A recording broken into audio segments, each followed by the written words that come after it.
Welcome to the Mind Your Wedding Business podcast. I'm your host, Kevin Dennis. In addition to leading the charge at Wedding IQ, I also run Fantasy Sound Event Services, a lighting and entertainment company based in Livermore, California, that I founded over 30 years ago. Each week on this podcast, you'll hear thought-provoking and empowering interviews with wedding professionals who have found success in the industry. If you're a business-minded wedding pro who loves love, but also cares about their bottom line, buckle up and get ready to learn from a new industry expert each week. All right, folks, welcome to another episode of Mind Your Wedding Business. I'm here with Aislinn today, and we're going to be talking about why your strategy isn't your problem and what actually is. So before we jump into the topic, I'm really excited to get into it. Can you tell us a little bit about yourself and how we got you here today? Yeah, absolutely. Kevin, thank you so much for having me on the podcast. I'm really happy to be course. here, happy to have this conversation. So, if we've never met before, my name is Aislinn. I also go by Ace. I was a luxury wedding photographer for 14 years. So, if anybody wants to do the math on that, I started my business when I was 16 years old, shot my first wedding at 17. And I actually retired from that career a few years ago. So, I retired right before I turned 30. And I was blessed to work with some of the best clients and some of the best vendor partners across the country. I was also blessed to be featured in a lot of different publications: Brides, Martha Stewart, Southern Wedding, Style Me pretty much any big publication. Somewhere I was probably in there at some point. But one of my favorite things is just that I got to meet so many people throughout my career. And I am still just incredibly grateful that I chose a career that was so people oriented, because it's just, I don't know, if you're in the wedding industry, the people in there are just so special. It's funny you say that because I really feel that way. It's the community, Yeah. and these are all our friends, but they're almost like family the way we get into, it always, we're very fortunate that weddings go year round where I am, so Hmm. we have weddings, but it's all the outdoor venues start coming on. Like, we're recording this at the end of March right now. But this is when the outdoor venues start coming on the scene. And then all of a sudden you start seeing everybody more frequently. And you're right. There's something special about it. And I don't think people know about it until they actually, they do it. So, all right. Yeah. So before we jump in, Aislinn, so give us the quick version of who you help, what problems you solve for wedding pros. Yeah, absolutely. So I was a wedding photographer for 14 years. So it's really interesting because I don't actually teach technical skills. Oh, I I'm not love going that. to teach you. Okay. Sorry, I love you guys, but I'm not going to teach you how to turn your camera on. I'm not going to teach you how to edit stuff. What I'm going to Okay. be teaching you is much more of the soft skills and the skills that are going to help you be a phenomenal business owner. And when I say phenomenal business owner, what I mean by that is that you create a business that feels like a win for you and a win for your clients. Mm. And there's so many wedding professionals out there who are building businesses that it actually doesn't feel like a win for you. It only feels like a win for the clients. And what I like to help my clients do is not only get to whatever their monetary goals are, but also to build that internal self-trust, self-confidence, self-talk, all of those things that really support you in building what you really see as successful and also actually feels really good to run. I can kind of relate to the people because there's times where I'm like, oh, it's a win for the clients and we're killing ourselves, but it's not a win for me right now. So, and Yeah. then sometimes I'll do a countdown in my head. All right, how many more weeks until vacation, or how many more times until this? So it's always kind of fun. All right. So you say strategy isn't your problem. What do you mean by that? Right. So I think a lot of people think if I can just figure out what the next social media strategy is, or if I can just figure out the next strategy for networking, if I can just figure out the next strategy for getting that planner to notice me, then that's when I'm going to feel successful. That's when things are going to work out for me. But the truth is that I could give you, remember this, 14 years in the industry, I could give you every single strategy it would take for you to get, let's say, a six-figure business or a multi-six-figure business, if that's what you're pursuing. I could give you the strategy, but if you do not have the mindset to back it up, you don't have the self-belief, you don't have the self-trust, the self-talk, the confidence, the actual business acumen is also going to be an important factor here as well. But if you don't have those things, the strategy just isn't going to work, because Mm. either you're not going to follow through on it, or it's I have so many people who are like, yeah, but like things aren't working right now. And I'll be like, give me your numbers, like tell me your data. And I'll be like, what do you mean it's not working? Like the actual like facts are that it is working, but your mind is making up stories that it's not. So that's what Mm. I like to help my clients with is really like the stories you're telling yourself and the mindset side of things so that the strategy actually works. You're almost like a therapist to them. I do love my therapy. All right. So why do so many wedding pros feel like they're doing all the right things but still not seeing results? Yeah, I think the first thing when it comes to like if you don't feel like you're seeing results is actually look at the facts versus the feelings. Okay. The facts versus the feelings are, is it actually factual? Like if you put this in front of a judge and jury and you're like, tell here's the truth. What's the factual truth? What are the facts, the data, the spreadsheets, the like results actually telling you? Okay. Versus what are the feelings telling you? The feelings might be telling you things are slow, or I haven't had enough inquiries, or XYZ over here. But the facts could be that you are actually on track for the number of inquiries that you need in order for you to book the amount that you need in a year. But you're over here telling yourself a story that it's not true. So that's what I would say when it comes to like if you feel like it's not working, I would actually question is it actually working or is it because if it's actually not working, then yeah, we need to look at your sales strategy and your inquiry process, your marketing, messaging, all of those different things, of course. But actually, if you can separate the facts and feelings first, it's really going to help you. Now, do you think people get that way by not looking at the numbers and following that kind of stuff? And they're like, is that where the feeling part of it comes in? They're like, they're not really looking at the facts and they're just like, oh, it feels slow. But meanwhile, they're up on their inquiries than they were the previous year or any of those scenarios. Yeah. So I love the clients who come to me because they are usually data nerds. Oh, like, okay. or if they aren't initially when they come to me, that's what they become because it's something that I talk a lot with my clients about. But yeah, I'd say a lot of people don't actually know the answer. Like they don't actually know, okay, well, in March, typically over the past 3 years, I've gotten an influx of inquiries. Okay, it's 2026 this year, like based on the previous years, I've got a like less inquiries this month than I normally get. Okay. Has there been anything that I haven't done recently? Have Mm, there been places that I pulled back? Have there been changes in the market? And not just like stories about changes in the market, but actual changes in the market. Are there planners who moved to a different state? Are there venues that closed down in the past year that you normally would get inquiries from?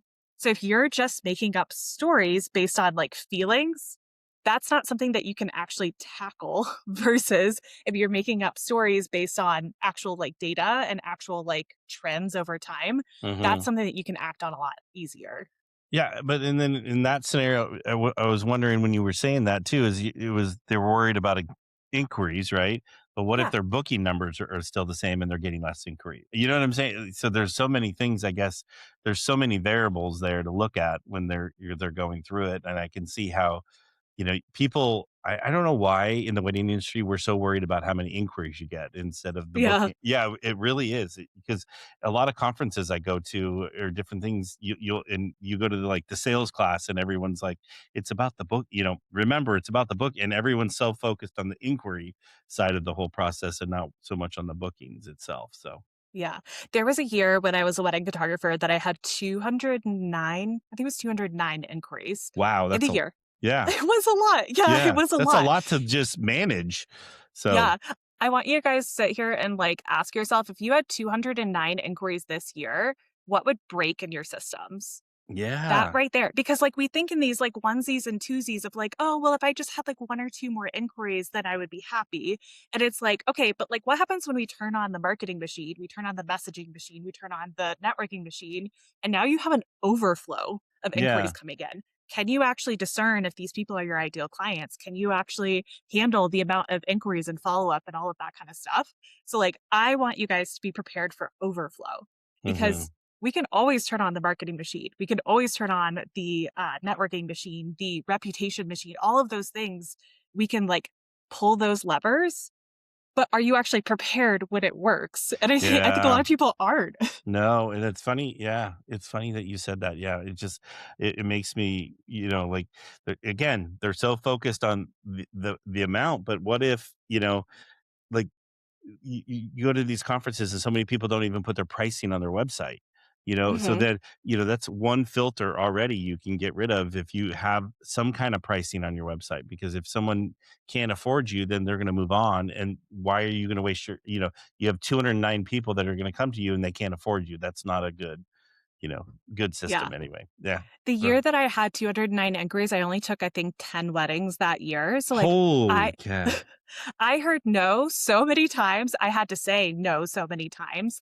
And I think a lot of people just like don't even think about like how to actually discern like who is your ideal client. Like I had to know who my ideal client was. It wasn't just whoever walks through the door first. It's literally like, well, who am I a good partner for? Yeah, and I think that's a good point too, is like not every client is your client. And I think Hmm. in the wedding industry, we forget that. Like we're all about booking, booking. If someone reaches out to us, we have to book them, but not everyone is your client. So you got to, like I guess does it come from social media? Does it come from marketing, That website? not everybody's your client. No, just like attracting the people that are your client. Yeah, I think it should come from multiple places. The clients that I have who are making 200K years, the clients who are having like 20K bookings, they are the ones who have multiple sources of people speaking in their name in rooms that they're not standing in. So, like, Hmm. they have planner referrals, they have venue referrals, they have vendor partner referrals. They also do social media. Some of them do ads if they feel like that's a good fit for them. I'll say right now, if you're listening to this and you're like, maybe I should do ads, your stuff should be working organically before you put ads behind it. Okay. Your messaging should be on point before you put ads behind it, because if you get 50 leads in a month and it's like only one of those was actually a qualified lead, you're going to feel awful because you're going to hear no so many times that month. So your Oh. messaging has to be like on point for that. Oh, that's good. That's probably a whole nother podcast we could probably dive into Yeah. right there. So, all right. You were talking about mindset earlier. So, what are the most common mindset patterns you see holding people back? Yeah, I think the first thing I just want to say is like with mindset, a lot of people say things like, I'm a perfectionist or I know my limiting beliefs. And it's like, okay, like, good job. But also, like, your beliefs that you have are just habits. Hmm. They are thoughts that you keep thinking over and over to yourself. They are thoughts that you keep gathering proof for, but they are just habits, which means at any point you can decide, I'm going to believe something different about myself Hmm. regardless of the evidence out there, regardless of the past proof or the past like misunderstandings or the past like ways that I've thought about myself, I'm going to choose something different. Hmm. So with mindset, a lot of people have these beliefs where they're like thinking like, oh, I can't charge that in my market, or I'm not popular enough to get those kinds of weddings, or I'm not good at networking. Every single one of those is a limiting belief. And it is a choice, now that you've heard me say this, it is a choice for you to continue to put effort and focus behind that belief. Well, and I think that comes in everyday life, in everything you Mhm. do. It's a mindset Yes. thing. Do you choose to get out of bed, at a certain time in the morning? A lot of things that we do a choice, but it's a mindset thing. So, and if you're in the wrong state of mind, you're gonna probably make some bad decisions in your business, unfortunately. So, Yeah. gotta love it. Yeah. And I would say too, like if you feel like you're in the wrong state of mind and like you're in an emotional state, it's very likely you've got some regulation things that need to get looked at. So like nervous system regulation, which is a very hot topic these days. Hmm. But if you're like making a lot of decisions from a reactive state, it's probably because like your day to day needs to get looked at and like be more intentional around like what you're Yeah. allowing when it Yeah. comes to like your nervous system. Well, and I think a lot of people in our industry, we are people pleasers. And so we don't set boundaries with clients, with staff, with you name it. So there's like times where you have to, I'm a big time block person. So it's like, Mhm, I me need too. 2 hours to get this done here. And I'm not going to deal with anybody else. I'm not going to look at my email. I'm not going to look at my phone. I'm going to get what I need to get done. And I think time blocking is, having stuff in your day to day, week to week. And, like you were mentioning your different, how you do different things, different weeks and, all Mhm. that kind of stuff. You have to have systems in place. So, Yeah, and I think there's always, like, an opportunity to look at where the friction is in your life and, like, where you could be, like, helping yourself more, basically, and, like, setting up these systems to work within. So one of the things Kevin and I were talking about like before the podcast episode is that I have A and B weeks. So my A weeks are the weeks that I have most of my calls. And during those weeks, I'm not doing as much like creative maker work. I'm doing a lot more like manager work and a lot more like in my business work. And then on B weeks, I don't have calls. So that's what I'm doing like for me personally, like I'm making trainings or I'm taking podcast episodes, like guest episodes, or I'm editing things. Like that's going to be like I'm not on Zoom calls during that time. So like my focus and attention is different. So even something as simple as that could help support you with your mindset. Yeah, well, I was going to say that's probably a big mindset thing because it gets you in the right frame of mind of what you're doing. And I do something similar in my work where like I only do podcasts on certain days. I only do Hmm. client meetings on certain days. And it, and then like Tuesday example is like that's just like a staff day that we do schedules, we do staff meetings, we do like all the clean, and it's been so helpful to have these kind of time chunk blocks, and it gets you like I wake up, I'm like, oh, I kind of feel better and know what I'm getting myself into that day, having that Hmm. situation, and I feel like it's a better mindset to be in. So Yeah, the brain loves repeatability. The brain really loves efficiency. If you think about your brain like a computer, like being able to give it like a Tuesday template of Tuesdays hmm are staff meeting day. So I put my little hat on, and that hat is the hat of making sure I'm delegating the things that I need to do because it's a Tuesday. If you set yourself up for that every single week, like you would give yourself a lot more like stability across the board versus like, oh, today's an editing day and a staff day, and I also have to be on site and I have to be over here. I think a lot of people think that they can't actually change their schedules to like a more like structured system, but I promise you, I've worked with so many people, you absolutely can. Well, and it's funny you say that because I was one of those people for a long time, and then I went to a conference and listened to I don't even remember who the speaker was, but that's someone was like they were talking about boundaries, time blocking, and having time for yourself. I mean, it was this whole thing, and it was like the in the head, mind blow. Like I was like, oh my god, this sounds amazing, but I was afraid to do it because I was all, being a people pleaser, hospitality people that we are, we got to please everyone. But it made everything better, like it was in the end, but it took like almost a year, I would say, to really go through it and really where I felt comfortable with my decision. And it would just, because there were days where, like the emails are blowing up or so. I need to meet you on a Tuesday. Tuesday is the only day I can meet. I find that, clients, that's a bunch of BS. There's multiple times they can meet. Not, they're just trying to be a pain when it comes to that stuff. Yeah. But I'm definitely of the belief that nobody gets to run my calendar but me. yeah, So that means that I need to have blocks where people can like fit within that block. that's, So like if clients are trying to get on my calendar for like, let's just say like a one-on-one call, okay, the only blocks that I have available are these days and these days hmm between these times and these times. If they can't do it this week, okay, they can fit in next week. If they can't yep. do it next week, okay, they can fit in the week after. I think you'd be really surprised, and I'm sure you've experienced this, that like people actually like to work within the system. Yeah. We just have to be the one creating it, Yeah. and like otherwise people are just gonna like run your calendar for you. Yeah, and that's not a good place to be. No, Yeah, not at absolutely. all, not at all. All right, so we're kind of talking about the day to day. So how do overthinking and comparison actually show up in someone's day to day business? If you guys are listening to this, I bet you could tell me exactly how those things show up for you. Yeah. So I'd say like comparison really comes in because people don't have parameters around their like comparison consumption, basically. So like if you think about your social media consumption right now, hmm how much of it is consumption versus creation? Oh, How much of it? Yeah, go yeah. ahead. I was gonna say it's more consumption than creation by far. So, Yeah. Okay, I'm gonna give you guys something that like I tell almost all of my clients. So there's two different ways to do this, and one of them's free and the other one's not free. So there's an app called Opal. It's completely free. You can install it on your phone and you can tell it, I want to have access to these specific apps during these specific times.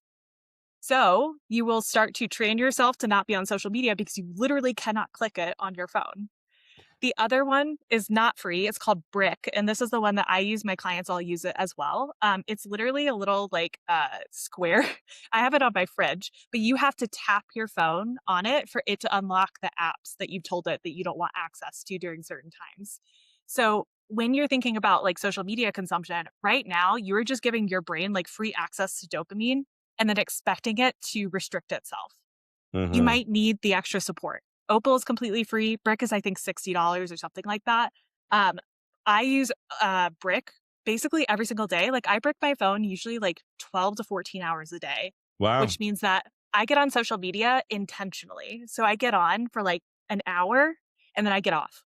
So it's really helpful because it really like just doesn't mean that I have to like, tell myself I can't be on social media. It's like, well, my phone is bricked. I guess I can't do that right now.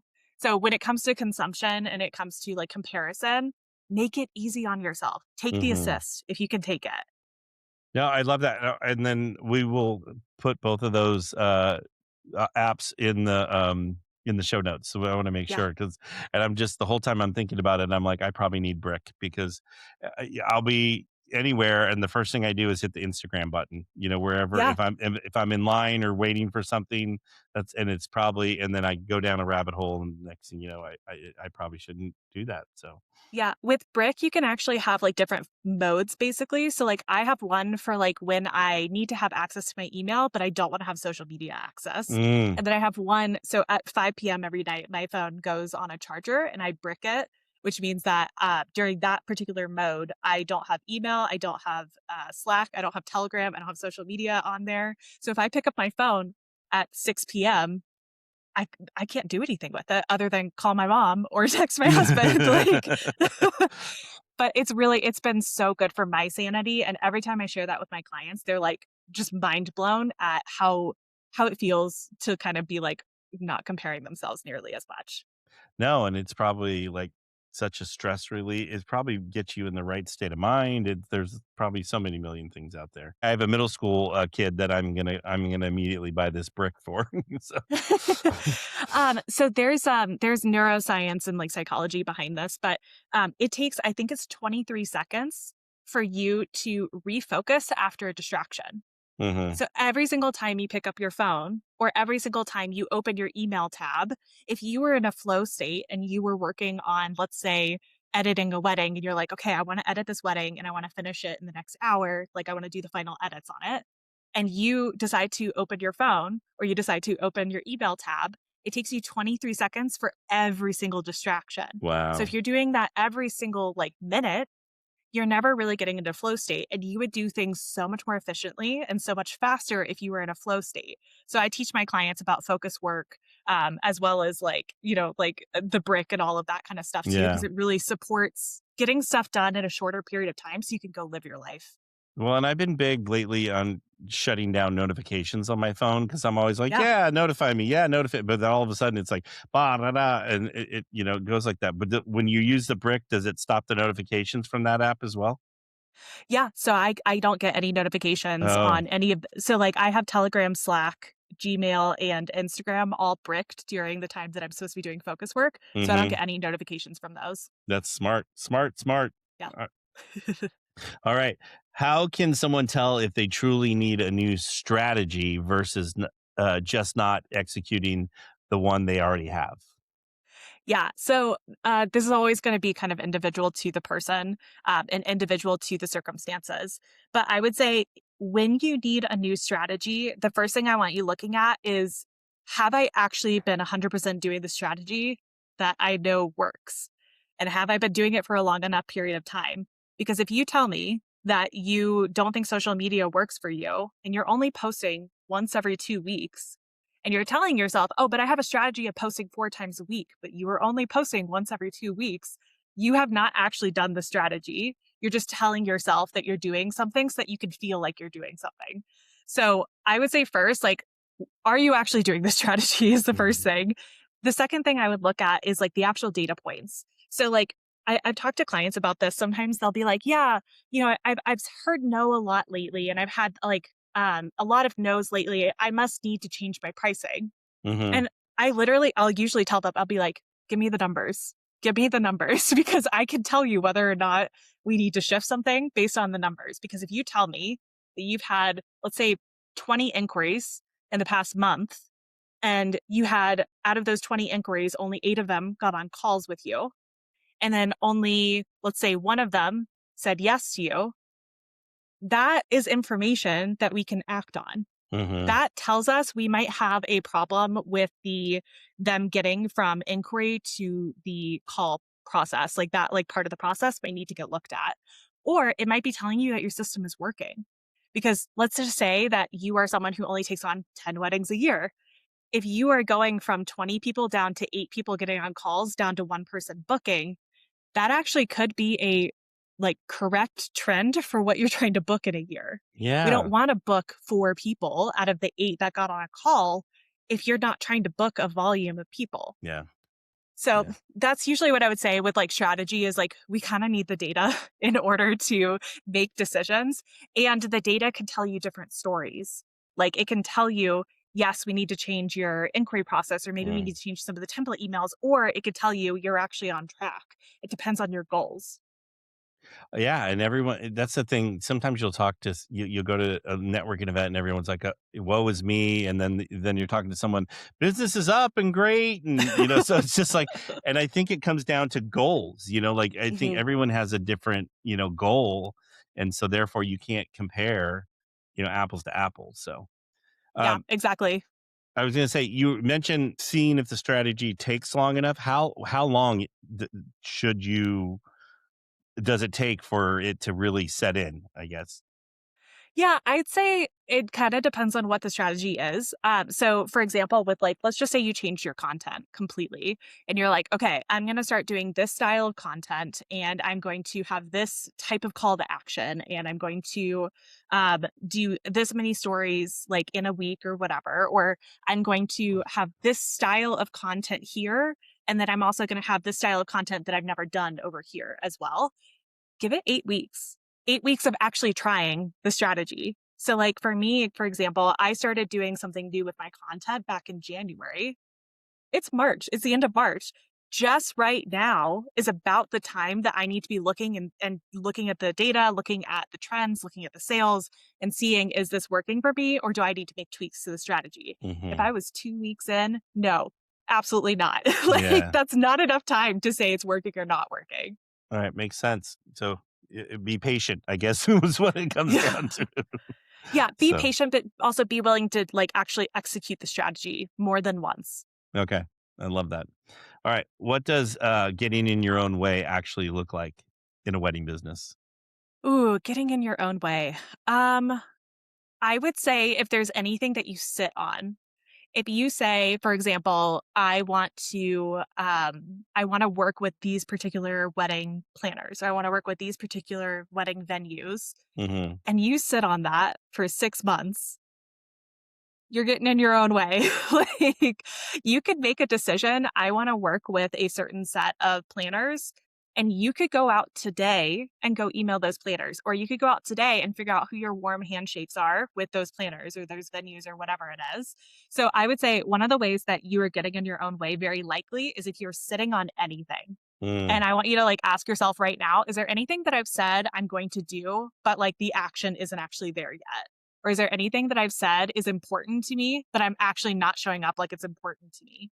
I think those are the big things to kind of look at. And I think if anybody's saying no in their head, they're silly, because I think I think all of us are. There's things that I have things that I haven't acted on. No, it's just and there's I can think of 4 things right now that I'm going to get that done, and I haven't got it done. So anyway, the question I like to ask myself is okay, if I got to the end of tonight and I was getting ready for bed, and I could have taken action earlier in the day on something I said is important to me, but I haven't taken action on yet, am I going to be happy with myself at the end of the day? And that's literally what I think about. And I know things take time, but is there something small that you could take action on today? Well, and that will help you. That'll take a little piece of something that'll get you, down the road. I was at a conference one time and a speaker said, can you paint a wall tonight instead of painting your whole house? And if you do a wall tonight, another wall tomorrow night. Before you know it, your whole house is painted, and I think Yeah. like breaking it down into small little chunks is really good. And I had another friend that would do, she had a 30-minute playlist, a 45-minute playlist, and a 60-minute playlist that she would play. And she would go work on something and she would decide, oh, I'm going to work on it for 60 minutes. So she'd play. And when the playlist was over, she stopped. And then if whatever she didn't finish, she'd find a hole in her schedule and schedule to come back to work for that. And I was like, oh, that's a good idea too. I love that. Yeah, she was loved music. So, and yeah, and I learned that a long time ago. And it's a good, 30, 45, 60. It's a real simple thing to do. So.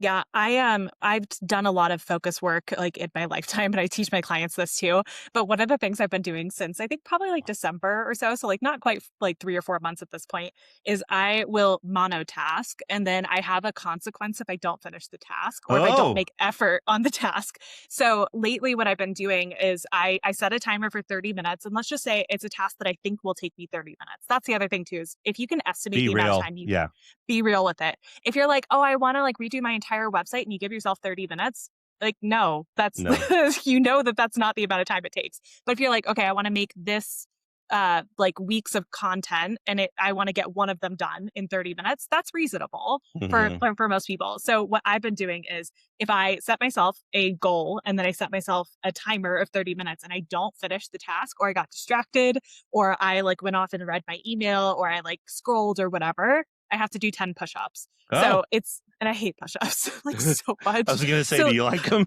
No, I hate them. And it's one of those things, I told my clients this and they're like, wow, that sounds terrible. And I'm like, it is. And it motivates me to actually get my work done. Yeah, it would motivate me. So, yeah. All right. We're talking about taking action. So why do people keep consuming more education, content, and strategies instead of taking action? Yeah, I think that there is very likely a hidden belief of I'm not ready yet. So if there's a belief of I'm not ready yet, you might be thinking like, oh, I need more information before I act. But you can have the information that you have right now and already take action. You can implement while you're learning something. I tell all of my clients this, like when they get into like my programs and stuff, is like, you can absolutely implement while you're like learning at the same time. Like you can take action while you're listening to a training.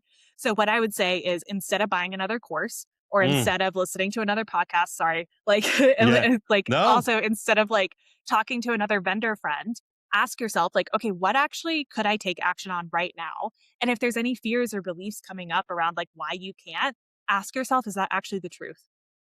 Or is that just a fear that's trying to keep me in my comfort zone and keep me like where I've been? Because very often that's what it is.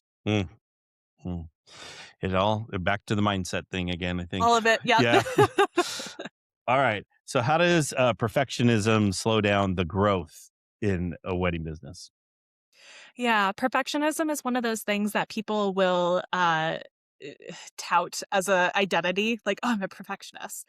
If you put any of the words I am before something, you're doing identity things. So be really, really mindful of I am X. So I am a perfectionist, because when we have identity, we don't want things challenging identities. So we will protect those things at all costs. So if you are saying I am a perfectionist, you're going to really want to be mindful, because it's going to keep you from doing a lot of things. It's going to keep you from, it's going to have like fear of being seen is definitely going to come up for you. It's going to have fear of being a beginner is also going to come up for you if you're a perfectionist. You're also going to not take action until it's perfect. So like not take action until it is done or past done. And it's also going to keep you from actually experiencing the things that you want, because you will not do them until they're perfect, which means you will never go through the beginner stage for them to get to perfect. So if you think about it this way, if like somebody says, I'm a perfectionist, they're basically guaranteeing the outcome because they can always control the outcome. Versus if they say, I am willing to try, or I am willing to be seen trying, or I am willing to be a beginner, you cannot control the outcome in that scenario. Yeah. So a lot of it kind of comes down to like the control side of it. And like, I'm sure a lot of people are like, what do you mean? Like, but when it comes to identity things, especially when you say I am something, identity work and like ego will try to protect that. So be really mindful of what you say I am X with. I love that. Good advice. Yeah. All right. How can someone start making decisions faster instead of second guessing everything they do? How can they make decisions faster? I think it's funny because like my first thought is do it before your brain comes online. Mm, And the reason I say this is because I wake up most mornings around like 5 in the morning. damn. I work out and I like do like my mobility, or I like will go on a walk, or I'll like we have a home gym down in our basement, so I'll like go work out for a little bit. If I were to give myself the amount of time to think about working out, I would never do it. Mm. Never, ever, ever, ever do it, because I would think my way out of it. I would second guess, like, oh, I'm not an athlete. Like, oh, I'm not good at working out, blah, blah, blah. I do it before my brain comes online.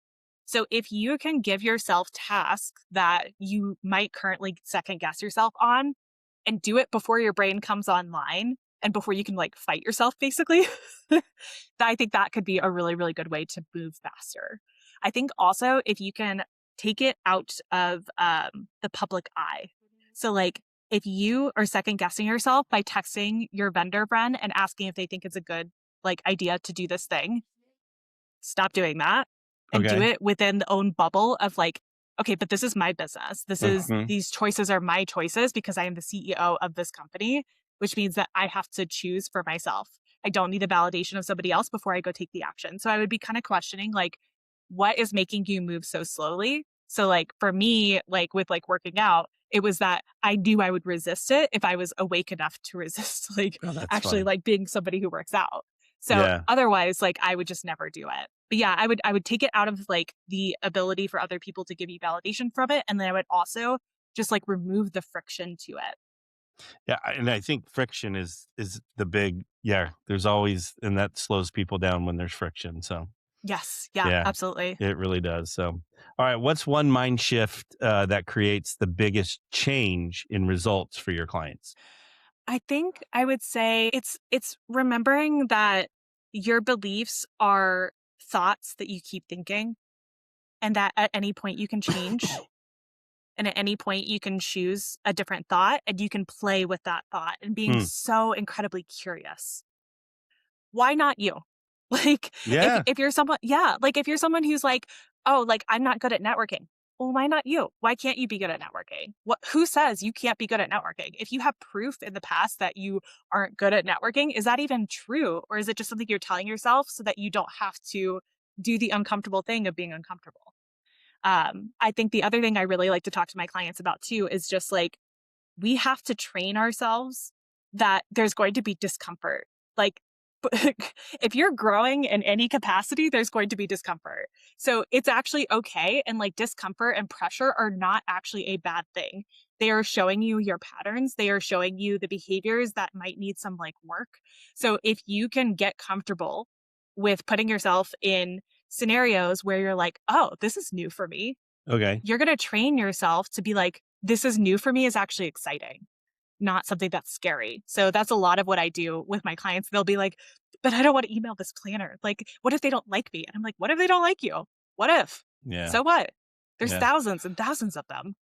Yeah, you got to learn that you're not for everyone. It goes back to the Yes. clients, and you can't. Not every vendor's right for you, and that's okay. Yeah, yeah. But your people are out there. Your people are out there, and like they are waiting for you to put yourself out there. 100%. I think that's another thing I talk to my clients about too, is just like, if you are not currently at the table that you want to be at, build the table, invite people to it. Like, That's a be good. willing to do That's that. good advice right there. So, Yeah. all right. So someone's been listening to us, the whole episode here, and they feel stuck right now. What's the first thing they should do this like week or right now to get some momentum? I would say if you're feeling stuck right now, I would sit down with a journal. And I'm sorry, guys, I'm going to tell you to sit down with a piece of paper and a pen and actually do this. If you are feeling stuck right now, I want you to name the stuckness. because that is something that people are so often unwilling to do, is actually name what is making them feel stuck. So right now, you might be feeling stuck because you aren't having the validation of people saying yes to you in the consultation calls. Okay. Okay, that's perfectly fine. You've named it now. What do we want to do with it? Maybe, for example, you're feeling stuck because you haven't done anything creative in a while. Like you haven't had a wedding in like 6 months and you're like, I am going out of my mind. I feel stuck. Okay, cool. What do we want to do that's creative this week? What do we want to do that is filling our artist cup this week? So the first thing I would have you do is name the stuckness and then name the belief that's attached to it. So there's a model out there where like you name the circumstance and then you name the thought that is attached to that circumstance. And then you name the feelings that are attached to that circumstance. And then you name the actions that you would take because you believe that thought and the result of those actions. And then you choose a new model. You choose a new thought. Okay. You choose something believable to you and you go take different action. Okay. So yeah, that's what I would tell people. I love that. That was good advice. All right. So what does a wedding pro who is executing well actually do differently on a daily basis? Generally, what I see, the ones who are doing really, really well are willing to look at their numbers and not make up stories about it. I was there too, guys. Like, I was not a person who was willing to look at my numbers because I made it mean so many things about myself. But if you are willing to look at your data and your numbers, I think that's the first thing. The second thing is focus work. If you are one of those people who does not have a systemized schedule, that is one thing I would definitely look at, is like, how can I start to stack different tasks that are similar in a day? How can I make sure that I am not getting distracted when I actually have to do focus work, that kind of stuff. And then I also would be looking at, like, with people who are doing really well, they are willing to look at any thoughts or beliefs that are coming up or any actions that they have and actually make changes. Even if it takes a little bit of time. Like, I've had clients who come to me and they were making, like, they were charging like $6,000 for weddings. And by the time we were done, they were like $12,000 for weddings. Wow. And you don't just get there overnight. Like, you have to be willing to look at your thoughts and your beliefs and your mindset in order for the strategy to work for that kind of thing. So I'd say the people who are doing well, like, or are doing like the things that they want to in their business are willing to look at their thoughts and they're willing to basically say, okay, this needs shifting. We're going to shift it. I love it. And then I think you need a brick too after your interview. Yes. Yeah, absolutely. 100%. So, all right. Aislinn, thank you so much for everything. Where can our listeners find you, get in touch with you? Yes, absolutely. So you guys can find me on Instagram at Aislinn Eileen Coaching. That is where I live and breathe. So if you want to come say hi to me over there, please do. You can also go to my website, aislinneileen.com. And this is all going to be in the show notes in case you cannot spell that. That was my line. You took my line away from me. But those are the two main places. And I help all kinds of creatives. I do have a really cool space called Grounded. And there's tier 1 and tier 2. And Grounded tier 1 is all about mindset. Anything that we talked about today that was mindset related, it's going to be in Grounded tier 1. And then Grounded tier 2 is both strategy and mindset. So a lot of these systems and the content things that I talked about and the basically like how to level up your business are going to be in that space as well. Yeah. So you got to get your mindset right. You got to get in the right frame of mind in order to start executing all the strategies. Yes, exactly. I love it. All right, Aislinn, thank you so much for being here today. We can't thank you enough. And folks, thank you for listening to another episode of Mind Your Wedding Business. We'll see you next time. Bye, guys. Thank you. Bye. Thank you so much for tuning into another episode of Mind Your Wedding Business, brought to you by Wedding IQ. If you've got a topic you'd love to hear us cover, or if there's an area of your business you're struggling with, let us know and we'd be happy to help. Don't forget to check out our other episodes on Apple, Spotify, YouTube, or wherever you get your podcasts. And if you're a fan, we'd really appreciate it if you would subscribe and left a review. It helps more wedding pros find us and learn more from our guests too. Thanks again for listening to Mind Your Wedding Business. We'll catch you next time.